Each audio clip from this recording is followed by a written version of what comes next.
मैं हूं आपका होस्ट दाकत Ali Batalvi with an amazing episode travel with Batalvi के साथ। जैसा कि आपको मालूम है कि हमने पाकिस्तान की हॉस्पिटैलिटी में एक नया प्रोग्राम शुरू किया है कि हम पाकिस्तान के हर लग्जरियस होटल में आपके साथ विज़िट करेंगे। और इसी सिलसिले में आज हम जिस होटल में मौजूद हैं उसका नाम है 9 ट्री और ये लाहौर का बेस्ट होटल है जो लग्जरियस ब्रांडेड होटल है। आए अब हम विज़िट करते हैं 9 ट्री होटल का।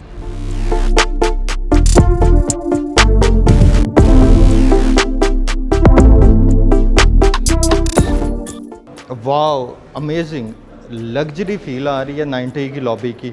जैसे ही हम लॉबी में इंटर होते हैं इनके लेफ़्ट साइड पे इनका एक खूबसूरत कैफ़े है, उसके साथ इनका पवेलियन कैफ़े है, वहाँ पे हम फूड ट्राई करेंगे। अब हम चलते हैं इनके फ्रंट ऑफिस की तरफ। वेलकम टू 9 ट्री सर, कैसे हैं आप? वालेकुम अस्सलाम।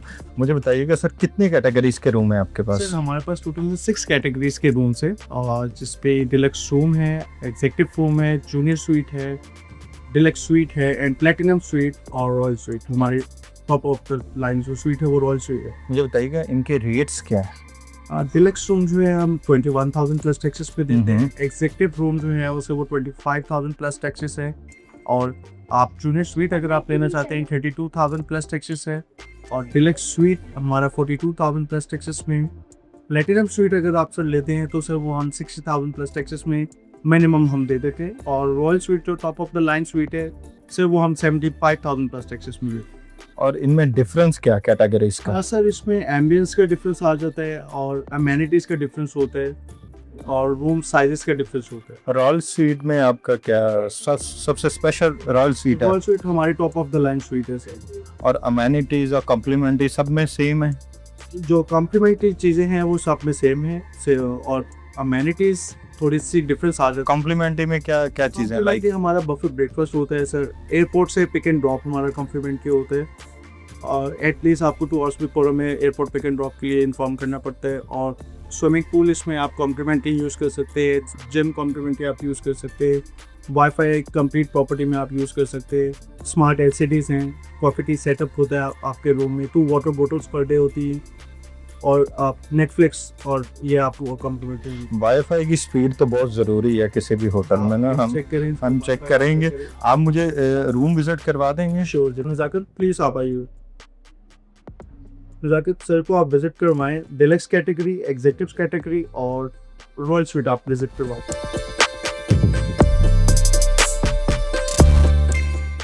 नाइन ट्री एक 4 स्टार प्रॉपर्टी है और 4 स्टार प्रॉपर्टी की एक लग्जरियस लुक जो नज़र आनी चाहिए वो नज़र आ रही है। इनका एग्जेक्टिव फ्लोर है और एग्जेक्टिव फ्लोर में एक अलग से इन्होंने सिटिंग दी हुई है। एग्जेक्टिव फ्लोर पे इन्होंने एक अलग से सिटिंग दी हुई है जो बहुत कंफर्टेबल है और उसके साथ ही एक बड़ी खूबसूरत सी हैंडमेड पेंटिंग लगी हुई है। आप अपने गेस्ट के साथ यहाँ पे बैठ के इजीली बात कर सकते हैं। अब हम इनका विज़िट करते हैं डिलक्स रूम 906।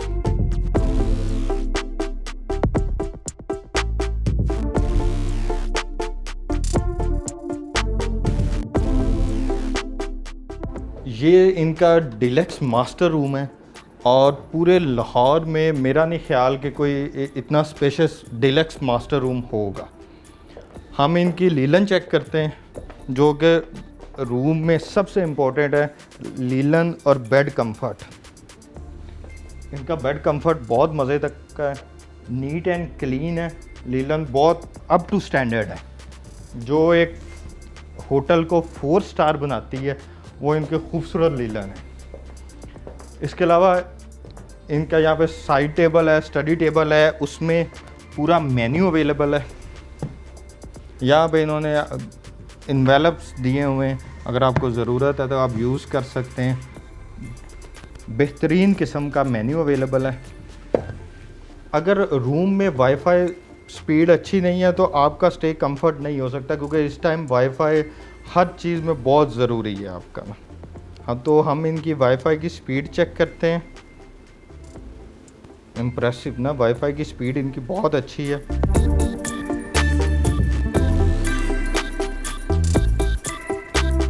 अब हम रूम का रिव्यू करते हैं। इनकी यहाँ पे सिटिंग है, आप इजीली, अगर आपके कोई गेस्ट वगैरह आते हैं तो 2-3 लोग इजीली इस डिलक्स रूम में स्टे कर सकते हैं।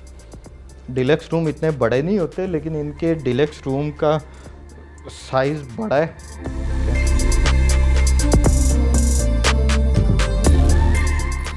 इसके अलावा यहाँ पे टी सेट मौजूद है, आप खुद भी चाय बना सकते हैं और ये कॉम्प्लीमेंट्री है। अब हम इनकी मिनी बार चेक करते हैं।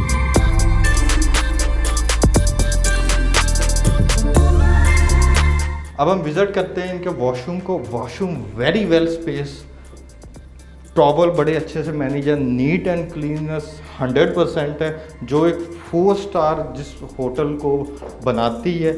और जो अमेनिटीज़ हैं वो ओवरऑल मौजूद हैं इसमें, ठीक है। और एक साइड मिरर भी है।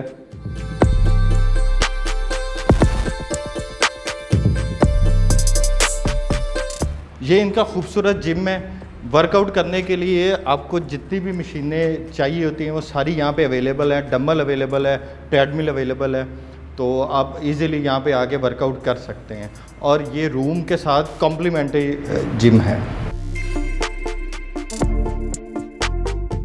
और ये 9T का एग्जेक्टिव मीटिंग रूम है और बहुत ही लग्जेरियस है।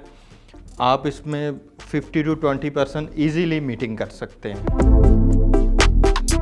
अब हम विज़िट करते हैं इनकी हाई-टी का। इनका फुल मेन्यू है हाई-टी में। एग फ्राइड राइस है और पास्ता है, उसमें हनी विंग्स है, मिनी पिज़्ज़ा है और चिकन बिरयानी है। लेकिन मैं अपना फेवरेट कोरमा ही टेस्ट करूँगा। वैसे इनका जो है वो फूड टेस्ट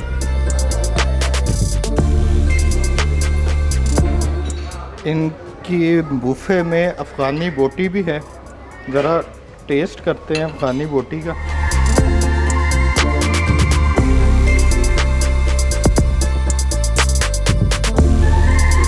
अब हम टेस्ट करते हैं क्योंकि इनका फूड पूरे लाहौर में फ़ेमस है। और चेक करते हैं कि 4 स्टार का टेस्ट कैसा है।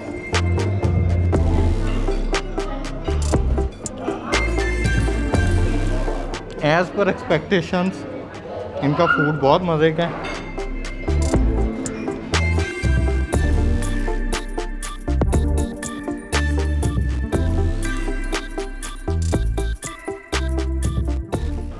व्यूअर्स, आपने हमारे साथ इस प्रॉपर्टी को विज़िट किया। ये लाहौर की सबसे लग्जरियस प्रॉपर्टी है। अगर आप इस प्रॉपर्टी में डिस्काउंट चाहते हैं तो हमें सब्सक्राइब करें और ट्रैवल विद बटालवी पे DM करें। अस्सलाम वालेकुम व्यूअर्स, हॉस्पिटैलिटी एक बिज़नेस नहीं, एक आर्ट है। हम आज मौजूद हैं हॉस्पिटैलिटी की सबसे famous personality mister Abbas Haider Rizvi sahab के साथ, जिन्होंने ना सिर्फ लाहौर के टॉप ब्रांड को लीड किया है बल्कि इस लेवल तक लेके गए हैं कि हॉस्पिटैलिटी इंडस्ट्री के वो एक आइकॉनिक बन गए हैं। उन्होंने हॉस्पिटैलिटी इंडस्ट्री को लीड नहीं किया बल्कि बहुत पास से देखा है। गेस्ट सेटिस्फेक्शन, टीम मैनेजमेंट को और होटल ब्रांडिंग को एक नेक्स्ट लेवल पे लेके गए। हमारे साथ मौजूद हैं लाहौर की सबसे famous personality mister Abbas Haider Rizvi sahab. अस्सलाम वालेकुम सर। जी वालेकुम अस्सलाम रिजवी साहब, क्या हाल चाल, आप खैरियत से? जी जी, अल्लाह का शुक्र। अच्छा सर, एज़ यूजुअल हम अपना व्लॉग स्टार्ट करते हैं कि आपकी जर्नी कहाँ से स्टार्ट हुई और आप हॉस्पिटैलिटी में कैसे इन हुए। अच्छा रिजवी साहब, मैं जो इस इंडस्ट्री में आया हूँ, मैंने अपना मास्टर्स किया बैक इन 1996 में। और उसके बाद जो पहली जॉब थी वो मैंने करियर का स्टार्ट किया 1997 अगस्त में होटल सनफोर्ड से। उस वक्त गुलबर्ग में सिर्फ एक ही होटल होता था, वो सनफोर्ड के नाम से, बाकी सिर्फ 2 होटल थे। एक PC था, एक अवारी था और एक हॉलीडे इन था। तो पूरे लाहौर में सिर्फ 4 होटल थे। तो मैंने वहाँ से फ्रंट ऑफिस अपने करियर का स्टार्ट किया। लेकिन चूँकि मैंने अपना जो मास्टर्स किया था मेरा मेजर मार्केटिंग का था, तो मेरा इंटरेस्ट था कि मैं सेल्स एंड मार्केटिंग में आऊँ। लेकिन होटल इंडस्ट्री एक वाहिद ऐसी जॉब है कि जिसमें चाहे आपने मास्टर्स किया हो या आपने बेशक MPhil किया हो या आपने PhD की हो, you have to start with the scratch. तो मैंने फ्रंट ऑफिस का जो डिपार्टमेंट था, रिसेप्शन, वहाँ से स्टार्ट किया। 6 months मैं यहाँ पे रहा। उसके बाद आई वेंट टू PC पल कॉन्टिनेंटल, वहाँ पे मैं 2 साल रहा। फिर मुझे अपॉर्चुनिटी मिली वापस सेल्स में, तो ऑब्वियसली मेरा एक चार्म था और एक क्रेज़ था और एक मेरी ख्वाहिश थी कि मैं सेल्स में अपना कैरियर बनाऊं, तो मैं वापस सनफोर्ड आया सेल्स एंड मार्केटिंग डिपार्टमेंट में। तो basically that was the beginning of my career, जो 1998 में मैंने सेल्स से काम स्टार्ट किया और फिर कुछ अर्सा मैं सनफोर्ड में रहा। फिर मैं एम्बेसडर होटल चला गया, वहाँ पे कुछ अर्सा काम किया। Then I move to Avari, Avari में मैं 11 साल रहा और इसी तरह से मैं करता फिर स्मार्ट होटल चला गया, फिर मैं हॉलीडे इन चला गया जो आजकल 4 पॉइंट्स के नाम से 4 पॉइंट बाय शेरटन के नाम से है, उस वक्त वो हॉलीडे इन के नाम से था। वहाँ पे सर्व किया, मैं टीम को लीड किया। अवारी में भी मैंने सेल्स टीम को लीड किया as director sales and marketing. Holiday Inn में भी मैंने टीम को लीड किया as director sales and marketing. Then I move to their other group जो उनका स्मार्ट होटल के नाम से था, वहाँ पे मैंने ज्वाइन किया एज जनरल मैनेजर। मैंने वहाँ पे 8 साल काम किया।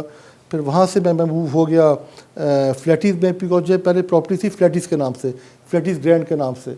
तो यहाँ पे मैंने इस बीइंग लाइक ऑलमोस्ट 9 ईयर्स, 9वां साल है मुझे यहाँ पे। तो 2021 में राइट आफ्टर कोरोना फिर हमने इसको रीब्रांड किया 9 ट्री के नाम से, because it's an international chain. तो हम 2021 से अब 9 ट्री के नाम से काम कर रहे हैं और अभी टिल टू डेट मैं इनके साथ ही हूँ। सर 28 ईयर आपका हॉस्पिटैलिटी का कैरियर है, जो कि एक बहुत लंबा कैरियर है। Sir what was the biggest turning point of career? या टर्निंग पॉइंट ऐसा नहीं, टू बी वेरी ऑनेस्ट आप ये समझ लें कि बाय डिफ़ॉल्ट ही कह लें, बिकॉज जब मैंने ग्रेजुएशन की फिर उसके बाद मैंने मास्टर्स किया, तो जो पहली जॉब मुझे ऑफ़र हुई होटल इंडस्ट्री से। कोई ऐसा मेरा नहीं था क्रेज़ कि मैंने होटल इंडस्ट्री में जाना है, मैंने FMCG में जाना है, या मैंने किसी बैंक में जाना है, या मैंने किसी टेक्सटाइल में जाना है, नथिंग लाइक दैट। बस वो अल्लाह की तरफ से कह लें कि अल्लाह ने एक सबब बनाया हुआ था। तो जब होटल इंडस्ट्री में मैं आया तो मेरी जॉब बड़ी अच्छी, एक मतलब चैलेंजिंग भी थी और इंटरेस्टिंग भी थी। आपकी गेस्ट डीलिंग होती है, डेली अब नए लोग आ रहे होते हैं, आप उनसे मिल रहे होते हैं, उनको सर्विस दे रहे होते हैं, एक अच्छा एक्सपोजर होता है। वो चीज़ ऐसी हुई कि बस फिर मैंने यही सोच लिया कुछ माह के बाद, 6, 7, 8 माह के बाद, जो साल के बाद कि नहीं यार मैंने अपना कैरियर इसी इंडस्ट्री में बनाना है, मैंने इसी में ग्रो करना है। हालांकि अपॉर्चुनिटीज़ बीच में मिलती रहीं। जब मैं होटल इंडस्ट्री में मुझे 2 साल हो गए थे, तो मुझे डिफरेंट इंडस्ट्री से ऑफ़र आई कि अगर आपने स्विच करना है तो आप हमारे पास DHL से, उस DHL का बड़ा नाम था, DHL से मुझे ऑफ़र हुई कि आप वहाँ पे आ जाए। और 1-2 और कंपनीज़ का नाम मैंने लिया, बिकॉज वो मल्टीनेशनल्स हैं तो उनको अच्छा नहीं उसको नाम लेना, तो वहाँ से भी ऑफ़र हुई। लेकिन फिर मैं कंटिन्यू करता गया होटल इंडस्ट्री में ही। तो हाँ बिल्कुल नो डाउट 28 साल की एक बहुत बड़ी एक टाइम है जहाँ पे मैंने स्क्रैच से स्टार्ट करते करते मैं हर स्टेज और हर प्लेटफॉर्म से गुजरा हूँ और चीज़ें मैंने लर्न भी की, सीखी भी और लोगों को सिखाई भी हैं। तो अल्लाह का शुक्र, it's a good journey. Sir her industry का अपना एक SOPs होता है बड़ा होने का। आप कैसे देखते हैं अपने प्रीवियस होटल को और 9 ट्री जिसको आप इस टाइम लीड कर रहे हैं उसको? अच्छा मैं बताऊँ, जो पैरामीटर्स है ना, चाहे it's a 2 star property, it's a 3 star property, it's a 4 star property, you can take it up to like 7 star property, parameters SOPs almost the same. वही कहते हैं ना कि gun does not fight but the man behind the gun fights. वो team ही होती है जो किसी प्रॉपर्टी को लेके जाती है। Could be a very good hotel, मैं नाम नहीं लूँगा, कोई 5 स्टार प्रॉपर्टी हो, लेकिन वहाँ पे सर्विस के इशूज़ हों, वहाँ पे बिजनेस के इशू हों। और एक बहुत छोटी प्रॉपर्टी कोई आप ले लें, लाहौर की कोई भी, कोई even you go for the guest house, अगर गेस्ट हाउस भी है, उसकी टीम अच्छी है, उसकी सर्विसेज अच्छी हैं, उसका एम्बियंस अच्छा है, तो वो बहुत अच्छा बिजनेस करेगी। तो इसी तरह से है कि एक टीम वर्क, मैं तो सबसे पहले जो रिलाई करता हूँ टीम पे करता हूँ। जो भी टीम मैंने जहाँ पे भी मुझे मौका दिया अल्लाह ताला ने, मैं टीम बनाई है, तो team is really very good. Supportive तो वही है, देखिए काम तो वही कर रहे होते हैं, मैंने एक डायरेक्शन देनी है, एक विजन देना है और उसके साथ चीज़ों को लेके चलना होता है, तो काम तो टीम ने करना होता है। उन्होंने सर्विस भी देनी है, उन्होंने बिजनेस भी लेके आना होता है। होटल इंडस्ट्री में जो कहते हैं फादर और मदर, वो 2 डिपार्टमेंट्स होते हैं, एक होती है हाउसकीपिंग, एक होती है इंजीनियरिंग, जिनको माँ बाप कहा जाता है होटल इंडस्ट्री का। तो उसमें टीम बनाना तो मोस्ट डिफ़िकल्ट पार्ट जो है, उन 2 डिपार्टमेंट से आपको टीम बनाना है। उसके बाद फूड एंड बेवरेज डिपार्टमेंट होता है, जिससे फूड सर्व करना है, क्योंकि पाकिस्तान में लोग फूड के बहुत दीवाने हैं और फूड अच्छा हो तो वो फिर जगह चलती भी है। हमारे रूम्स हैं, ऑब्वियसली जो रूम हमारा साइज़ है वो पूरे पाकिस्तान में आई वुड से कि सबसे बड़ा साइज़ हमारे पास ही है, मतलब दैट इज़ 450 स्क्वायर फीट का हमारा रूम है, एक सिंगल रूम। सरीना इस्लामाबाद के रूम्स हैं लाइक 350 से लेके 400 स्क्वायर फीट तक, जो सबसे बड़े कमरे हैं, और बाकी होटलों के रूम साइज़ नॉर्मल छोटे ही होते हैं। It's a brand new property. Service हमारी पर्सनलाइज सर्विस है, food is very good, team अच्छी है। तो ये 2-4 चीज़ें मिलती हैं जो मिलके किसी भी इदारे को टॉप पे लेके जाती है। तो अल्लाह का शुक्र है, हम इस वक्त बिजनेस पॉइंट ऑफ व्यू से और सर्विस पॉइंट ऑफ व्यू से हम लाहौर में लीड कर रहे हैं। सर आपके GM बनने के बाद सबसे प्राउडेस्ट मोमेंट कौन सा है कि आपको फील हुआ कि यार ये सबसे बेस्ट मोमेंट है मेरी लाइफ का? GM बने हुए मुझे ऑलमोस्ट लाइक 16 ईयर्स, 16 साल हो गए मुझे इस डेजिग्नेशन पे काम करते हुए। हाँ, वो होता है कि जब ये हमने प्रॉपर्टी ली थी तो मैं प्री ओपनिंग से यहाँ पे आ गया था। प्री ओपनिंग का मतलब ये है कि अभी होटल में काम हो रहा था, लाइट्स लग रही थी, फर्श डल रहा था, चीज़ें हो रही थी। हमने मार्केटिंग टीम को हायर कर लिया, वो था जो प्रमोट कर रही थी कि something is coming up in Gulberg. Obviously hotel था और वो बिल्कुल स्क्रैच से, ज़ीरो से लेके जब आप किसी चीज़ को लेके ऊपर जाते हैं तो वो प्राउड मूवमेंट होता है। मुझे याद है मेरी टीम मेरे साथ थी। 18 जुलाई में हमने इसको 2018 जुलाई में हमने होटल का जब स्टार्ट किया तो जो पहला गेस्ट हमारे पास आया वो अभी याद है, वो कौन से गेस्ट का नाम क्या था, उन साहब की पर्सनैलिटी, उसकी शक्ल मुझे याद है, उन साहब की शक्ल मुझे याद है। और रूम 101 हमने उनको दिया था, वहाँ पे वो चेक इन हुए थे। और इसी तरह से फिर करते करते साथ ही 1-2 दिनों में हमारे पास एक सिटी स्कूल का ग्रुप आ गया था, बड़ा ग्रुप था। तो वो एक बड़ा प्राउड मूवमेंट होता है कि यार जो वो चीज़ जो कल तक एक पत्थर और बजरी और रेत जहाँ पे पड़ी होती थी, हमने उसको रेडी करके, होटल रेडी करके, और हम गेस्ट यहाँ पे लेके भी आ गए और वो चीज़ चल पड़ी। तो that was a proud moment in fact.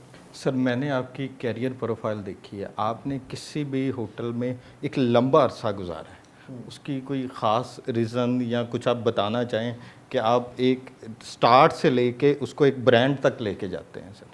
अच्छा, उसकी रीज़न जी है कि पहले जो लोग नौकरियां कर रहे थे, जो अभी तक करें, जैसे मैंने स्टार्ट किया 97 98 में और अभी तक हूँ, जो अब जनरेशन, न्यू जनरेशन है, हम डिफरेंट इंडस्ट्रीज़ को डील कर रहे हैं। आप एमएनसी में जाते हैं, कोक में जाते हैं, नेस्ले में जाते हैं, वहाँ पे बहुत रैपिडली चेंजेस आ रहे हैं। एक लड़के ने ज्वाइन किया फॉर इंस्टेंस टेट्रा पैक को, 6 महीने के बाद ही वो पूछना शुरू होते थे हमारी नेक्स्ट डेजिग्नेशन कब, हमें प्रमोशन कब मिल रही है, हमारा पैकेज कब बढ़ रहा है। एवरीबडी इज हरी, कब जल्दी जल्दी जल्दी। पहले ज़माने में ऐसे नहीं होता था। आप किसी ऑर्गेनाइजेशन में जाते हैं, आपको 6 महीने साल तो उसके कल्चर को अंडरस्टैंड करने में लगता है कि यहाँ का कल्चर क्या है। आपने प्रॉपर्टी को अंडरस्टैंड करना है, उसके बाद फिर आपने अपना इनपुट देना है कि मेरे आने से इस प्रॉपर्टी में क्या एडिशन हो सकती है। उसके लिए जो नीड टाइम, ऐसा नहीं है कि 2-3 साल में ऐसा कुछ करके निकल गए, देन जो मूव समवेयर एल्स वहाँ पे गए, फिर इट नीड टाइम। तो इसमें अच्छा टाइम, जो एक डिसेंट टाइम है, एटलीस्ट 4 to 5 6 ईयर्स, जहाँ पे आपने कुछ डिलीवर करना हो किसी ऑर्गेनाइजेशन को। सर, हमारी इंडस्ट्री में, हॉस्पिटैलिटी इंडस्ट्री में वर्किंग आवर्स एक बहुत बड़ा चैलेंज है। तो आप अपनी टीम को कैसे मोटिवेट करते हैं कि वो वर्किंग आवर्स जो हैं वो मैनेज हो सकें?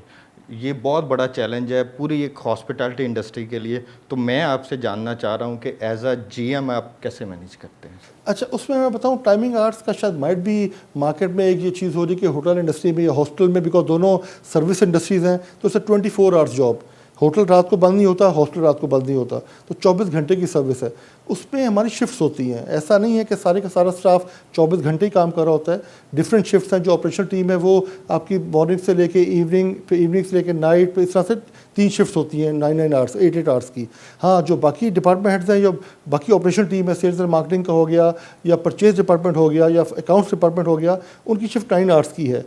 हाँ, आपको बिल्कुल लेट सेटिंग होती है, आपकी कोई वीआईपी मूवमेंट हो रही है, या आप कोई इवेंट रन कर रहे हैं, जो ऑफ एंड ऑन चीज़ें चल रही होती है होटल में, उसके लिए इतना ज़्यादा टाइम दरकार, क्योंकि आप जब इस इंडस्ट्री में आ जाते हैं, यहाँ पे जितने भी लोग हैं, किसी का 8-10 साल से कम एक्सपीरियंस नहीं है, तो वो यूज्ड टू होते हैं इस सेटअप में काम करने के, बिकॉज उन्होंने शुरू से इसी पैटर्न पे काम किया होता है। वो 9 घंटे उनके तो कुछ भी नहीं होते, तो अगर वो 10-11 घंटे भी किसी ने काम कर ले तो does not make any difference. वो यूज्ड टू होते हैं इस चीज़ के। सर, इतने लंबे कैरियर में, 28 ईयर के कैरियर्स में, कोई ऐसा टाइम आया हो कि आपका दिल किया हो कि यार अब मैं छोड़ रहा हूँ, ये बहुत पेनफुल होगी ये चीज़ें, गेस्ट हॉस्पिटैलिटी थोड़ी मुश्किल होगी, या कोई ऐसा टाइम आपकी लाइफ में सर?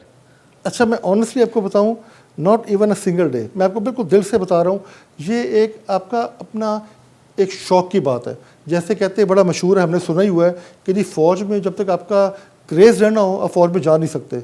आप टेस्ट पास भी कर लेंगे, वहाँ पे चले जाएंगे, पीएम में चले जाएंगे, वहाँ पे 1 महीना, 2 महीने, 3 महीने अब निकल जाएंगे, जब तक आपको क्रेज़ ना हो।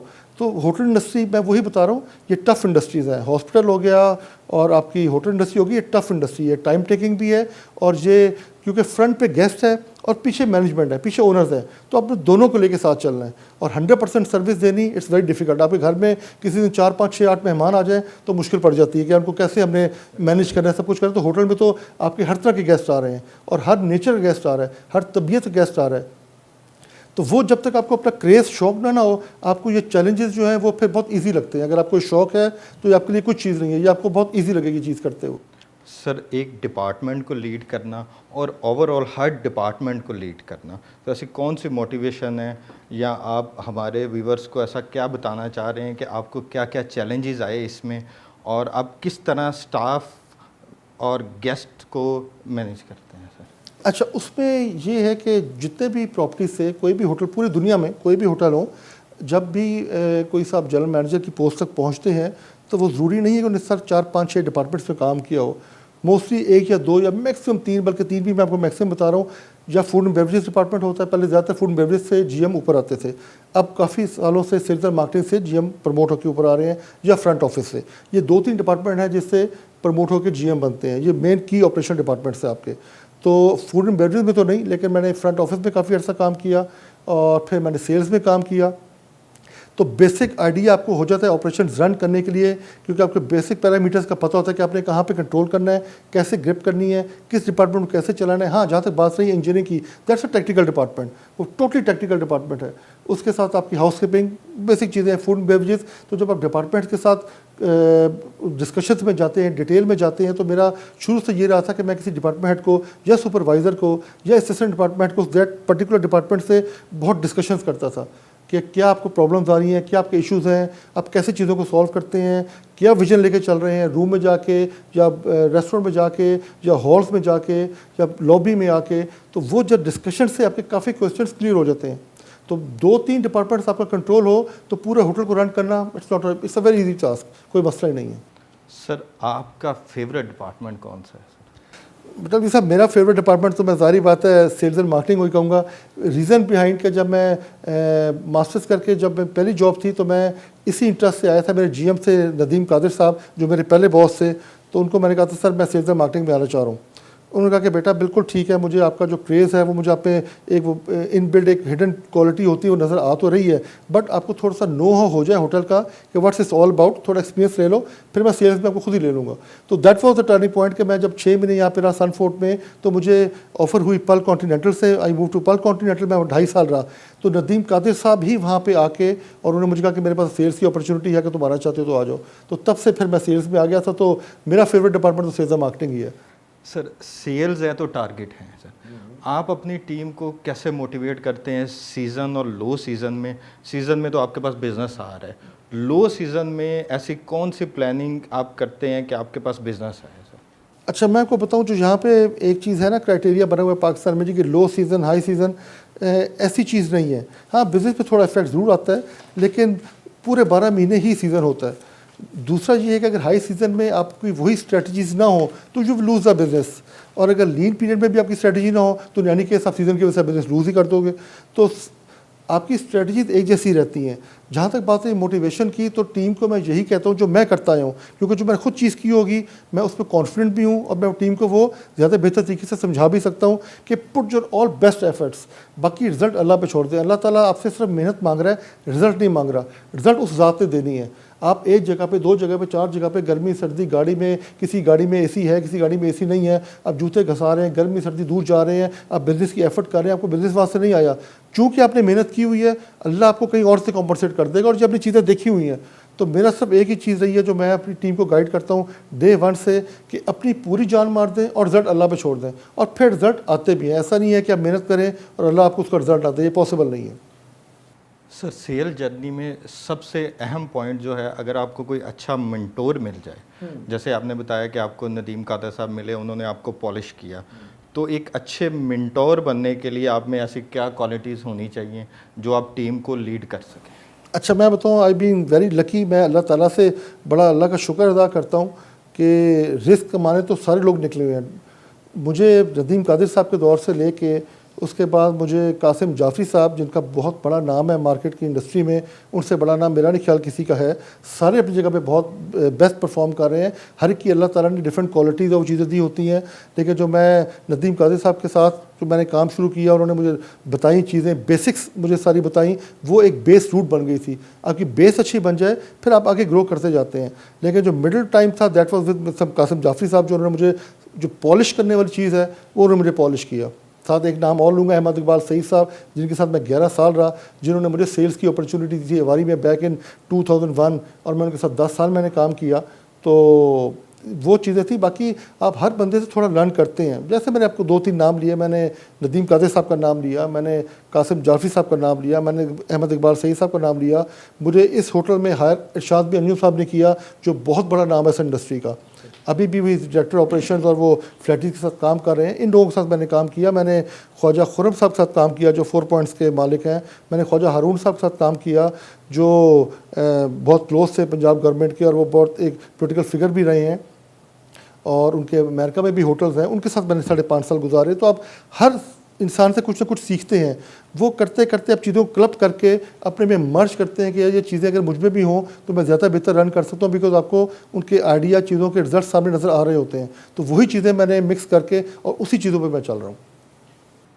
सर, हॉस्पिटैलिटी इंडस्ट्री में सेल्स में स्पेशली पहले 3 साल बहुत ख़ास होते हैं।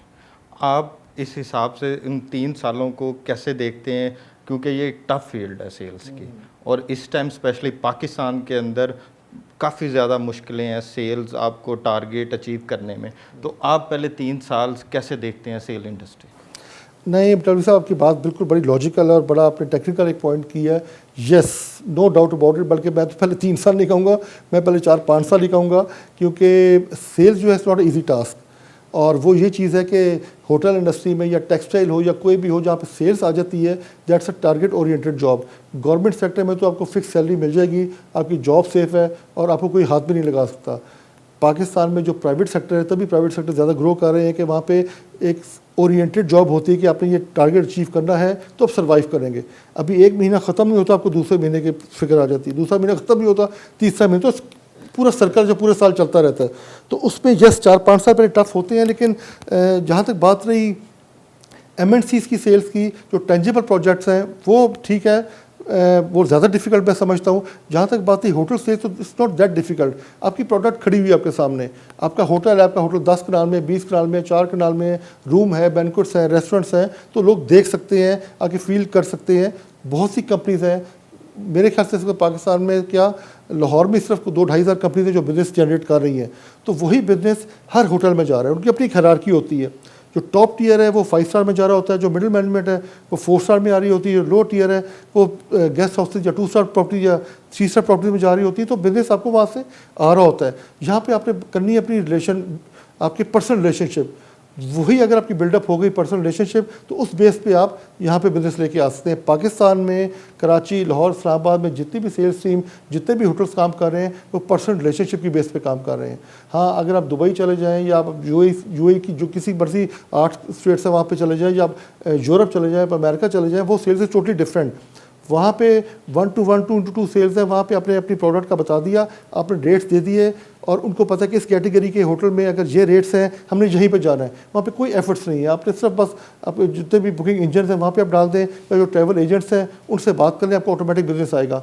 पाकिस्तान की सेल्स सबसे मुश्किल सेल्स है कि ऑल दो के यहाँ पे जितने बुकिंग इंजन हैं वो आपको सपोर्ट और हेल्प तो करते हैं, लेकिन आपकी पर्सनल रिलेशनशिप जो है वो मैटर करती है। 90% बिजनेस आपका पाकिस्तान में पर्सनल रिलेशनशिप की बेस पे आ रहा है। अगर आपके रिलेशन क्लाइंट से अच्छे हैं और पुराने हैं और लॉन्ग टर्म हैं, तो वो आपको डेफिनेटली सपोर्ट करेगा with help of your property as well. ऐसा नहीं है कि प्रॉपर्टी आपकी बिल्कुल थकी हुई हो और उसकी सर्विसेज अच्छी ना हो, रूम अच्छे ना हो, फूड अच्छा ना हो, ऐसा नहीं है। लेकिन थोड़ी सी अगर वो सपोर्ट हो तो आपके personal relationship matters a lot. Sir, आप पाकिस्तान के टॉप लीडिंग होटल्स में हॉस्पिटैलिटी को सर्व कर चुके हैं। आपने एक होटल स्टार्ट किया 90, उसको एक ब्रांड बनाया। आप पाकिस्तान की हॉस्पिटैलिटी को इंटरनेशनल लेवल पे कहाँ पे स्टैंड करते हैं, और इसमें ऐसी क्या चेंजिंग की ज़रूरत है कि इंटरनेशनल ट्रैवलिंग पाकिस्तान में ज़्यादा हो? हमें ऐसे कौन से मेजर्स लेने की ज़रूरत है कि इंटरनेशनल जो है वो हॉस्पिटैलिटी और हम उसको बीट कर सकें? अच्छा, मैं इसमें बताऊँ, अभी बहुत ज़्यादा चैलेंजेस है इसको।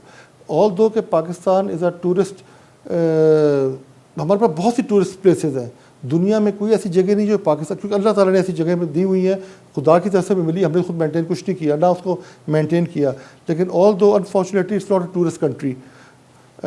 पाकिस्तान में टूरिस्ट नहीं आते। पाकिस्तान में सिर्फ़ और सिर्फ एक कॉर्पोरेट कल्चर है, वो कॉर्पोरेट सेटअप है, वो कॉर्पोरेट कंपनीज़ हैं, वो डिफरेंट इंडस्ट्रीज़ हैं जो सारे पाकिस्तान के होटल चला रहे हैं।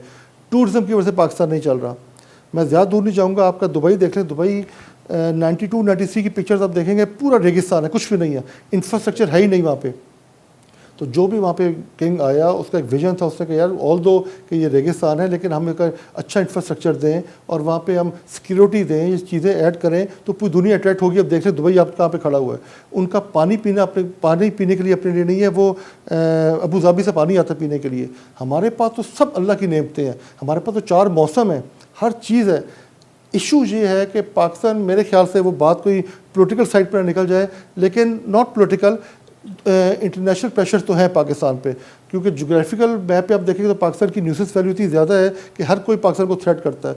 दुबई को सबसे बड़ा थ्रेट आपके गवादर से है, गवादर दुबई से 9 टाइम्स बड़ा है और डीप सी पोर्ट है, फिर सारी फैसिलिटीज़ हैं, वहाँ पर तो फैसिलिटीज़ ही नहीं है। तो उनको पता है कि ये डेवलप हो गया तो दुबई तो बिल्कुल बंद हो जाएगा। फिर आपका बलोचिस्तान है, बलोचिस्तान मैंने बाय रोड बहुत ट्रैवल किया हुआ है, मैं लाहौर से कराची, कराची से गवादर बाय रोड गया हूँ। यकीन करें तालवी साहब, ऐसी ऐसी जगह हैं, मैं लिटरली कुछ ममालिक मैंने भी देखे हैं, लेकिन जो पिक्चर्स में वीडियोस में हम देखते हैं, दुनिया stand nowhere in front of Pakistan, ऐसी ऐसी जगह हमारे पास। अनफॉर्चुनेटली और फॉर्चुनेटली अब कुछ 4-5 साल ही हुए हैं जो आपका एक चैनल डिस्कवर पाकिस्तान आया है और उस पर वो पाकिस्तान की चीज़ें और जगह बताना शुरू हैं। तो उससे पहले तो पाकिस्तान की चीज़ों का पाकिस्तानियों को नहीं पता होता था कि पाकिस्तान में है क्या क्या, बहुत छलांग मारी मरी चले गए, उसके आगे उनको पता ही नहीं था कि पाकिस्तान में क्या ऐसी जगह है जहाँ पे हम जा सकते हैं। तो हम पे पोटेंशियल बहुत ज़्यादा पाकिस्तान में, लेकिन जी है कि गवर्नमेंट, जैसे जहाँ तक बात है गवर्नमेंट की हमें बहुत ज़्यादा सपोर्ट की ज़रूरत है। सिक्योरिटी पे गवर्नमेंट ने बहुत ज़्यादा काम किया भी है और काम करने की ज़रूरत भी है। जो पोर्ट्रे किया जाता है बाहर की कंट्रीज़ को, उसमें अभी भी है कि पाकिस्तान जाएंगे फायरिंग हो रही होगी, स्नैचिंग हो रही होगी, ऐसा नहीं है। तो उसको इमेज स्ट्रॉन्ग करने की बहुत ज़रूरत है, जो गवर्नमेंट लेवल पे हो सकती है, हम प्राइवेट सेक्टर नहीं कर सकते। तो प्राइवेट सेक्टर आपको फैसिलिटेट कर सकता है, जो गोरा आएगा उसको अच्छी सर्विस दे सकते हैं।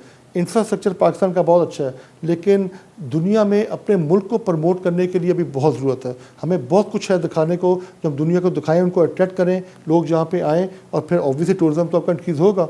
बाकी सारी इंडस्ट्री ठीक चल रही है सिवाय टूरिज़्म के, और एक पूरा कंप्लीट मुल्क है जो सिर्फ टूरिज़्म पे चल रहा है, ना उसकी इंडस्ट्री है ना कुछ है, वो सिर्फ टूरिज़्म पे बेस कर रहा है। तो टूरिज़्म एक इतना बड़ा सेगमेंट है कि जिसके थ्रू एवेन्यूज़ इतने बन सकते हैं कि रोज़गार भी मुहैया हो सकता है और पैसा भी मुल्क में आ सकता है। इस पर काम करने की बहुत ज़रूरत है। सर, हमें कुछ इन्फॉर्मेशन भी ये मिली थी कि आप नॉर्दर्न एरियाज़ में एज अ टूरिज़्म इंडस्ट्री को प्रमोट करने के लिए जा रहे हैं। जी तो जी आपके कुछ ऐसे प्लान्स हैं जो हमसे आप शेयर करना चाह रहे हैं कि जिसमें हॉस्पिटैलिटी 90 की हॉस्पिटैलिटी पाकिस्तान में कहाँ पे स्टैंड करेगी?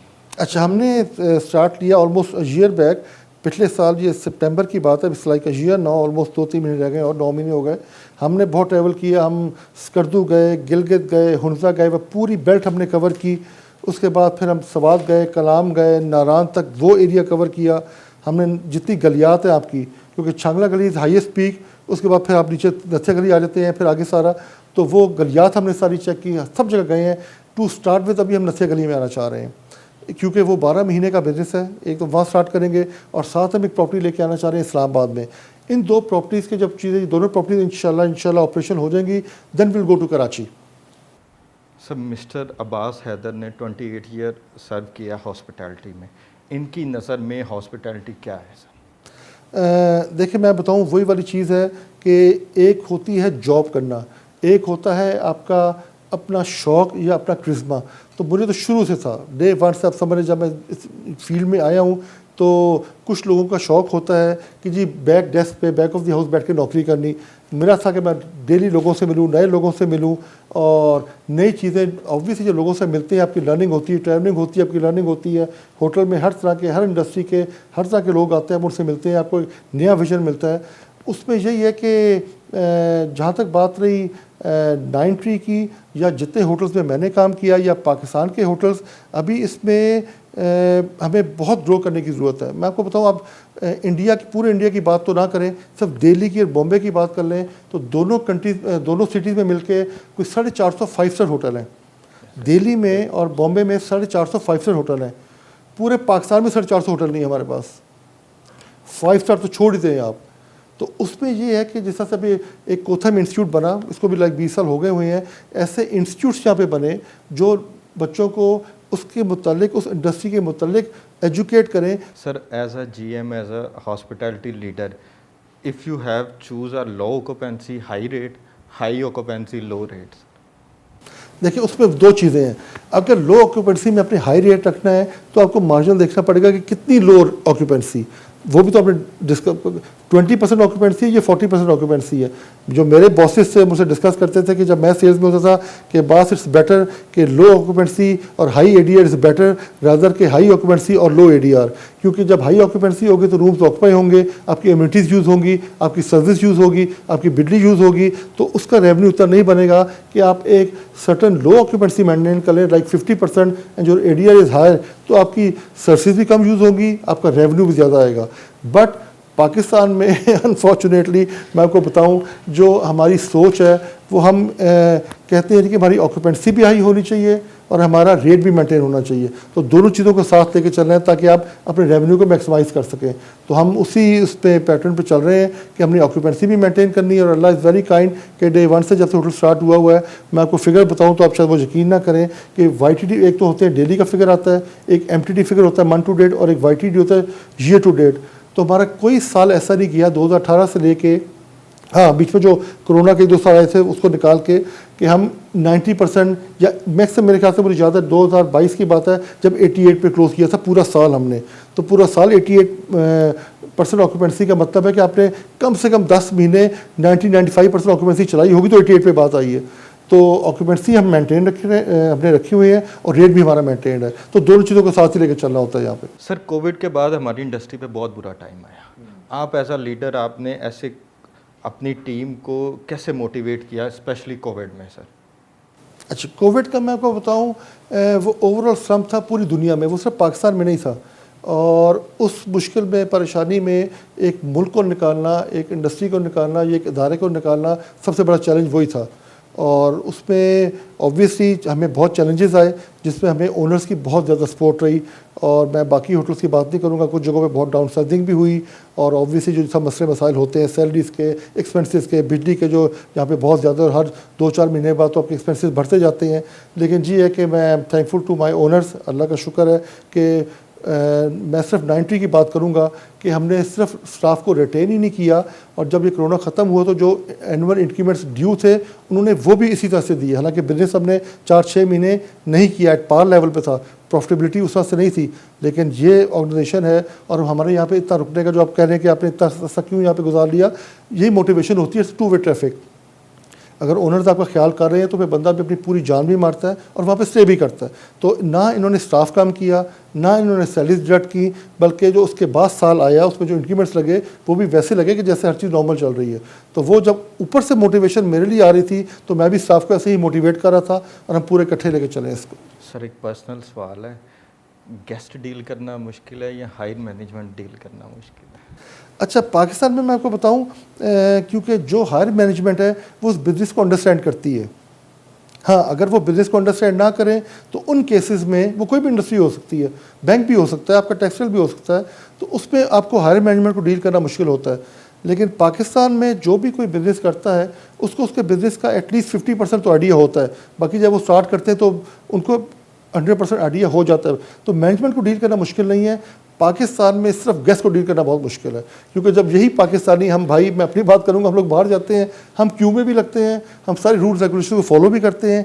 लेकिन जब पाकिस्तान में आते हैं और कोई बंदा होटल में आके स्टे करता है, विद ऑल ड्यू रिस्पेक्ट वो हमारे मेहमान हैं, वो हमारा ब्रेड एंड बटर है, लेकिन वो समझते हैं कि बस अब होटल हमने ख़रीद लिया, अब हमारे सारे ग़ुलाम हैं, और वो सारे असूल भूल जाते हैं जो बाहर जाके फॉलो करते हैं। तो गेस्ट को डील करना is very difficult. Sir luxury hotels में कंपटीशन है, इंटेंस है, आपकी नज़र में डिकोर एक 5 स्टार होटल्स को बनाती है या सर्विसेज? देखिए, दोनों चीज़ें पैरेलल साथ ही चल रही होती हैं। बिल्कुल डेकोर जो है दैट मैटर्स अ लॉट। आपका जो एक एम्बियंस होता है जिसको देख के गेस्ट आते हैं। किसी ज़माने में अगर आप 20-25 साल पुराना चले जाएं तो किसी भी होटल में जाना एक प्रेस्टीज समझी जाती थी और लोग बड़ा शो ऑफ करते थे कि मैं आई वेंट टू पीसे, आई वेंट टू वारी, आई वेंट टू सरीना, या नंबर डिफरेंट होटल्स। अब आजकल जो डिफेंस में घर बन रहे हैं उनके कमरे ही ऐसे हैं कि शायद होटल के कमरे भी ऐसे ना हो। जो फैसिलिटीज़ वहाँ पे हैं वो ऐसे होटल में फैसिलिटीज़ नहीं है। तो अब वो चीज़ नहीं रही। हाँ, इसलिए आपने एक्स्ट्रा ऑर्डिनरीली एक ऐसी चीज़ देनी है कि एक वाव फील आए। जब होटल में कोई गेस्ट अंदर आए तो वो बताए कि नहीं यार यस आई एम समवेयर, और उसको कंफर्टेबल फील भी हो। तो यस वो फैक्टर है, लेकिन सर्विस मैटर्स अ लॉट। आपकी टॉप है चीज़ वो है ही सर्विस। सर आपने मेरी एक्सपेक्टेशन से ज़्यादा खूबसूरती से इसका जवाब दिया है। अब हम स्टूडेंट्स की थोड़ी सी बात करते हैं कि आप स्टूडेंट में पॉजिटिव एटीट्यूड देखते हैं, उसकी वेल अपीयरेंस देखते हैं, उसकी पर्सनैलिटी देखते हैं, जो इस इंडस्ट्री में को ज्वाइन करना चाह रहा है एज अ GM। अच्छा, जो भी किसी भी इंडस्ट्री में है, आप मुझसे होटल इंडस्ट्री की बात करेंगे तो मैं ऑब्वियसली आपको होटल इंडस्ट्री का जवाब दूंगा। आप FMCG की बात करेंगे वो आपको FMCG का जवाब देंगे। आप बैंक पर जाएंगे, बैंकर अपने पॉइंट ऑफ व्यू से सोचेगा। तो हर एक की थॉट एक ही होती है। जिस मर्जी इंडस्ट्री में कोई भी बच्चा पढ़ने के बाद जाएगा वो वही चीज़ देखता है कि इस बंदे का एक टेम्परामेंट होता है, एक एप्टीट्यूड होता है, वो है जॉब करने का इस ऑर्गेनाइजेशन में या नहीं। Personality yes that do matter, लेकिन वो कुछ जगहों पे, जैसे हमारा फ्रंट ऑफिस है, वहाँ पे पर्सनैलिटी भी देखी जाती है।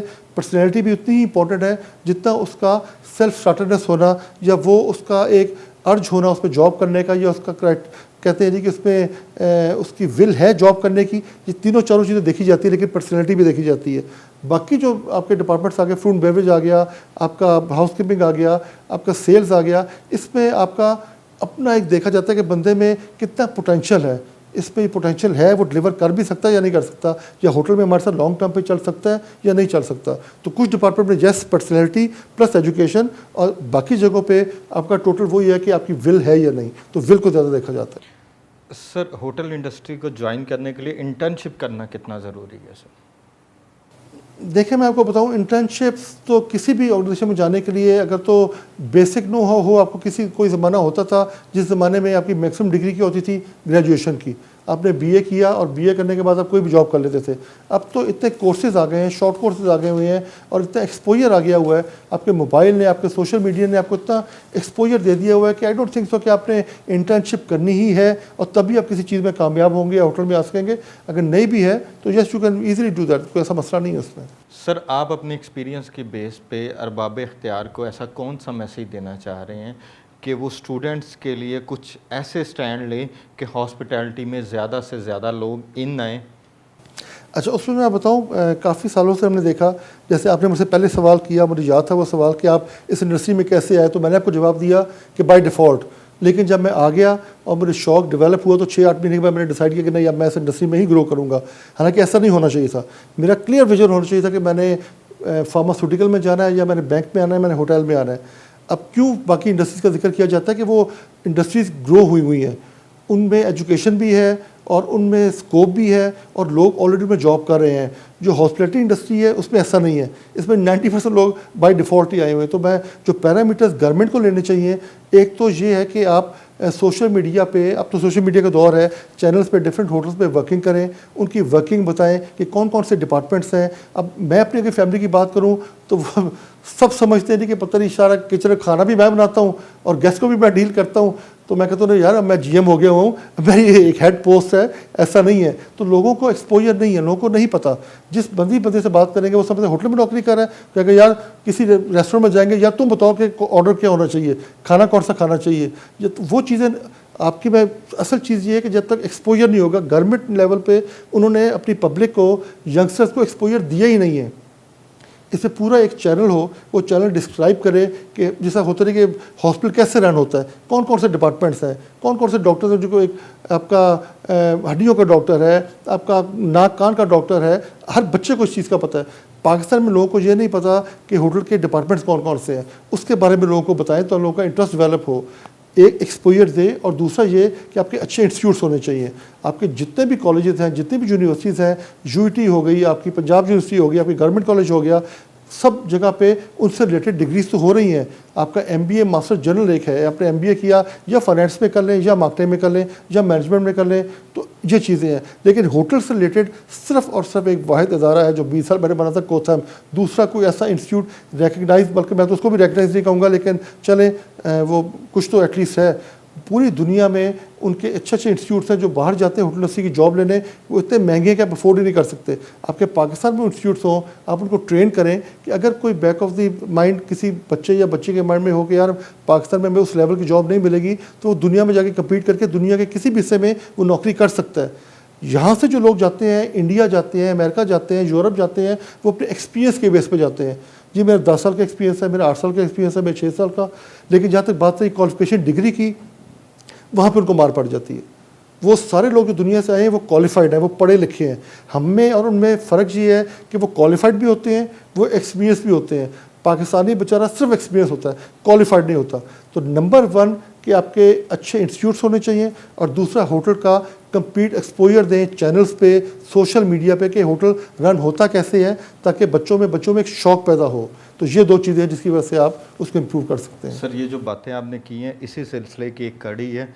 हर स्टूडेंट को अब्बास हैदर रिजवी साहब का ये इंटरव्यू ज़रूर देखना चाहिए। उन्होंने अपने 28 साल एक्सपीरियंस को होटल इंडस्ट्री के एक समुंदर को एक बड़ी आसानी से कूज़े में बंद कर दिया। उन्होंने हमारे हर सवाल का जवाब इतनी प्रोफेशनली दिया है कि ऑनेस्टली मैं ये समझता हूँ कि बहुत मुश्किल था वो, लेकिन इन्होंने इतनी खूबसूरती से इसका जवाब दिया है। इसलिए आप सबको ये प्रोग्राम देखना चाहिए और इनके एक्सपीरियंस से फ़ायदा उठाना चाहिए। Thank you so much.